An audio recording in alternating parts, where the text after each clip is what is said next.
Halo bersama berbahagia, kembali dengan saya Deddy Kurniawan dan Anda berada pada YouTube channel saya All Deco on Request. Di YouTube channel ini, saya selalu mencoba untuk menjelaskan, mereview, serta mendemonstrasikan berbagai aplikasi-aplikasi yang dapat digunakan untuk memperkaya proses pembelajaran.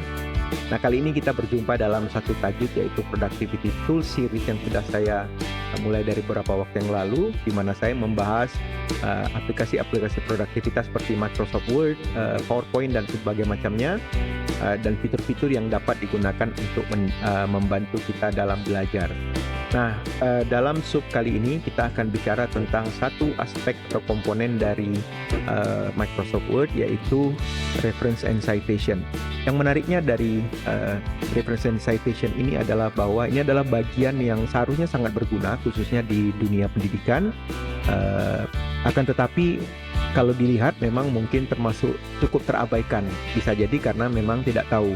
Nah, untuk itu saya sengaja membuat satu seri video tutorial, yang ini yang pertama, di mana saya akan mencoba untuk menunjukkan secara bertahap bagaimana cara menggunakan Microsoft Word untuk menyiapkan dan membuat references dan citation secara sederhana, cepat, tetapi akan sangat powerful. Bagaimana caranya? Yuk kita saksikan video saya berikut ini. Selamat menyaksikan. Nah, kita sudah berada pada layar Microsoft Word, ya. Pada saat ini saya menggunakan Microsoft Word versi 365, ya. Mungkin tampilannya akan sedikit berbeda pada Microsoft Word Anda, tapi secara mendasar ada kesamaan-kesamaan yang mungkin lebih banyak samanya daripada berbedanya, ya.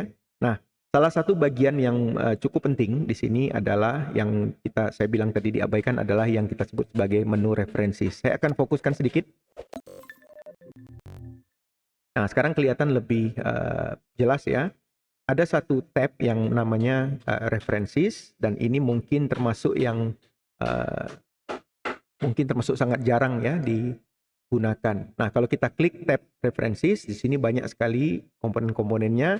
Tetapi kita akan fokus satu dulu bagian, yaitu yang namanya citation and bibliography.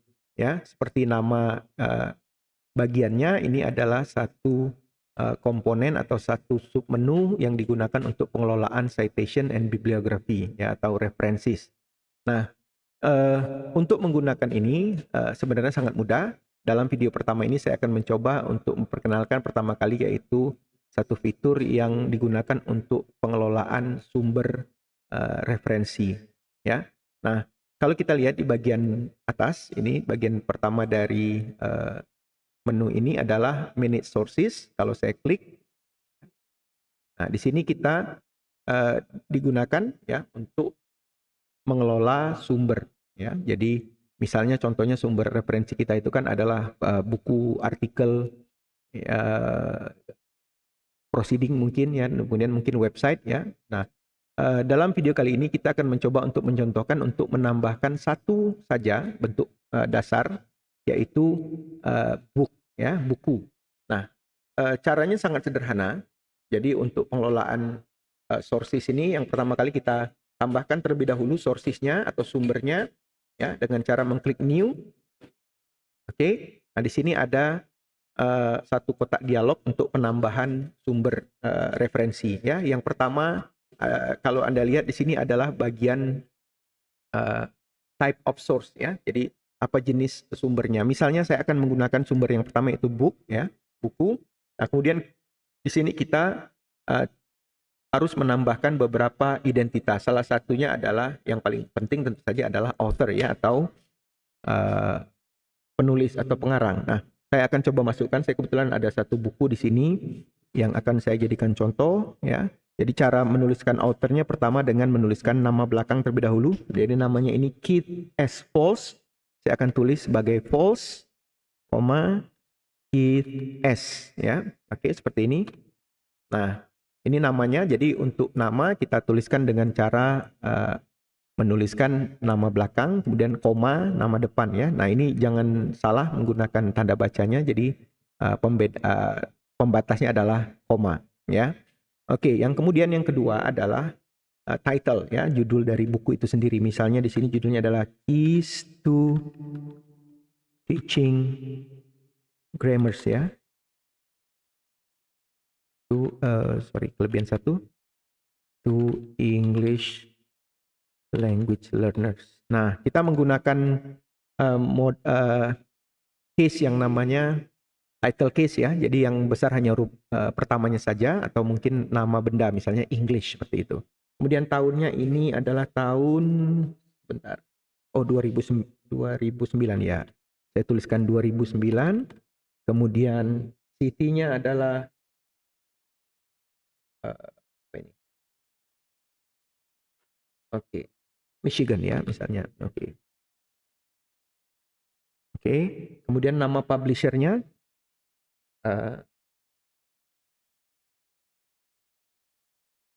Oke, University of Michigan Press. University of. Nah, ini adalah data dasar yang perlu kita isi ya. Jadi kalau dilihat tadi ada nama penulis, kemudian judul, tahun, eh, kota tempat penerbitan, kemudian publisher-nya ya, yang penerbitnya. Nah, ini mungkin data dasar yang paling penting, tetapi kalau kita lihat di sini ada satu centang yaitu show all bibliography fields, di mana kalau kita klik dia akan menampilkan beberapa tambahan informasi. Nah, ini diisi tentu sesuai dengan keadaan atau kebutuhan. Misalnya, contoh buku ini sudah diterjemahkan, kita bisa menuliskan nama penerjemahnya di sini.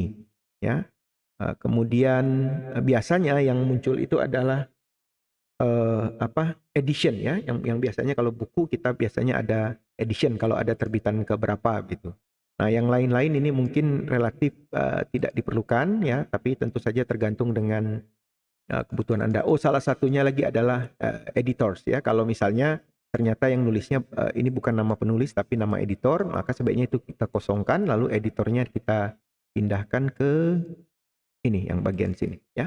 Nah, ini beberapa data penting dan kalau kita klik OK, maka dia akan secara otomatis menyimpan data ini di dua tempat yaitu master list dan current list. Current list adalah list yang barusan kita buat ya, yang akan kita gunakan untuk file ini. Tetapi sebenarnya reference manajernya juga menyimpan di master list di mana nanti bisa digunakan ketika kita membuat file baru lalu mungkin saya sudah pernah mengumpulkan data buku ini jadi bisa langsung dipindahkan saja. Jadi tidak perlu sampai berkali-kali gitu ya. Oke, saya coba mungkin supaya nampak lebih jelas saya akan fokus sedikit ke tampilan besarnya ya. Jadi ini tampilannya tadi mungkin sedikit terlewat ya. Jadi nah di bagian bawah yang menariknya adalah kita sudah bisa langsung melihat bagaimana pola dari penulisan bibliografinya, penulisan referensinya ya.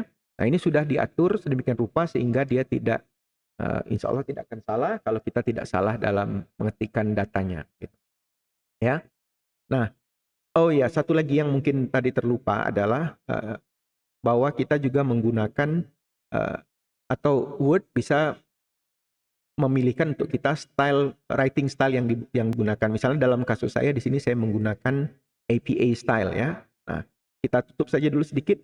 Nah, kalau diperhatikan di sini kita bisa melihat ada beberapa style yang biasa kita gunakan. Misalnya di sini ada MLA untuk humaniora ya, untuk sastra, filsafat, ada Chicago style dan lain-lain. Nah, ini sesuaikan dengan kebutuhan. Nah, dalam kasus saya menggunakan APA karena ini yang biasa digunakan dalam bidang keilmuan saya. Nah, yang menariknya dari penulisan sources ini tadi adalah kita nanti bisa memunculkan bibliografi ya atau references berdasarkan apa yang kita isi barusan tadi. Nah, jadi kalau kita lihat di sini ada satu bagian namanya bibliografi. Kalau kita klik di sini ya, kemudian kita coba pilih salah satu bentuk ya, bisa menggunakan istilah bibliografi, references atau works cited ya. Sebenarnya bibliografi ini berbeda dengan references dan works cited. Nanti suatu saat mungkin kita coba jelaskan ini. Tetapi untuk diskusi sekarang kita gunakan saja istilah references. Jadi kalau saya klik references di sini, saya perkecil, oke. Nah, perhatikan bahwa sudah langsung terbentuk satu reference ya, di mana referensinya ini sudah diatur dengan menggunakan APA style. Jadi di sini ada nama, tahun, ya, kemudian judul yang di italics, ya, kemudian penerbit dan tempat penerbitan dan penerbit. Nah ini satu yang sangat membantu ya. Nah Kita akan coba satu kali lagi ya untuk mencontohkannya, dan kemudian kita akan menambahkan satu lagi buku ya. Oke, kita coba ya. Oh ya, misalnya di sini saya ada buku campur saja.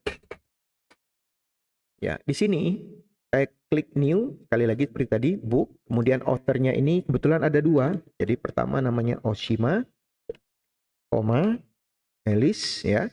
Nah, untuk membuat nama kedua atau seterusnya, itu kita menggunakan semicolon ya, titik koma. Jadi pisahkan nama orang keduanya atau berikutnya dengan menggunakan titik koma. Kemudian kita tulis nama depan orang keduanya, Oak,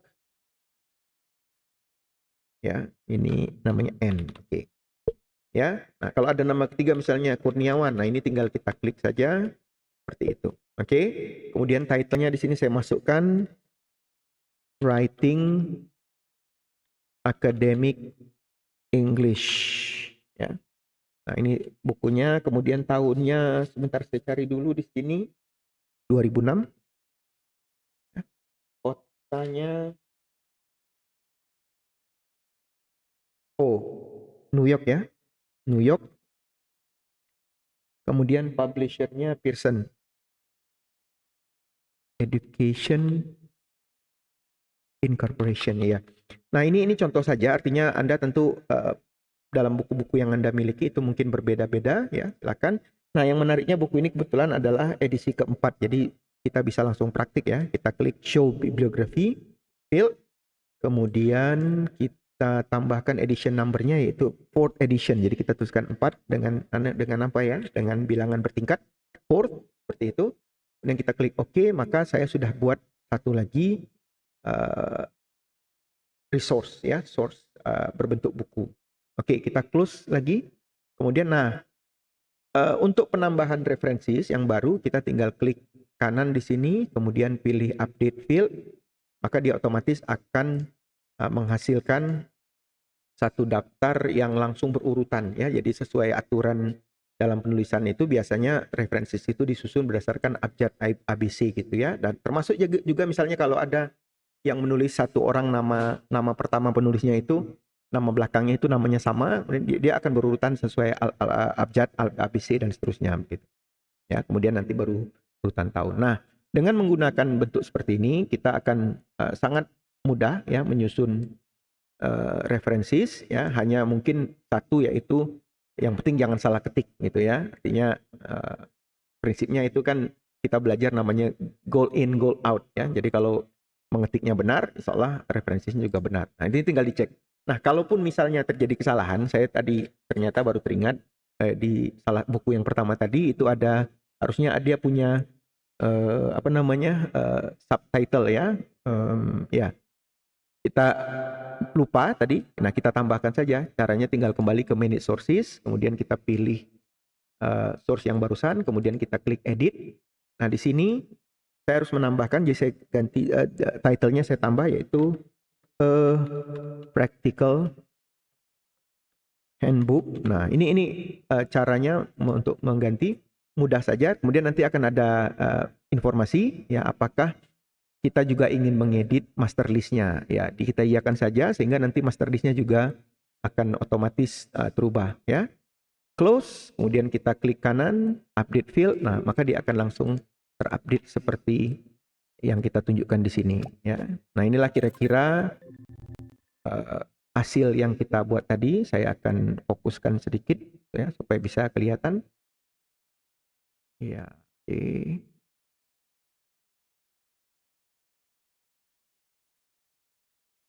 Ya, oke. Nah, ini adalah hasil referensi yang tadi sudah kita buat secara otomatis, sangat rapi ya, sudah sesuai dengan aturan. Jadi seharusnya kita akan terhindar dari kesalahan dalam pengetikan referensi ya. Di samping juga tentu mempermudah dalam membuat sebuah referensi untuk menulis artikel ya, untuk karya ilmiah dan lain sebagainya. Nah, oke. Nah, ini adalah salah satu penjelasan dasar kita. Saya akan coba sedikit ini perbesar. Oke. Nah, kalau kita perhatikan di sini ya, masih ada beberapa poin lagi yang akan kita jelaskan ya dalam video-video saya selanjutnya.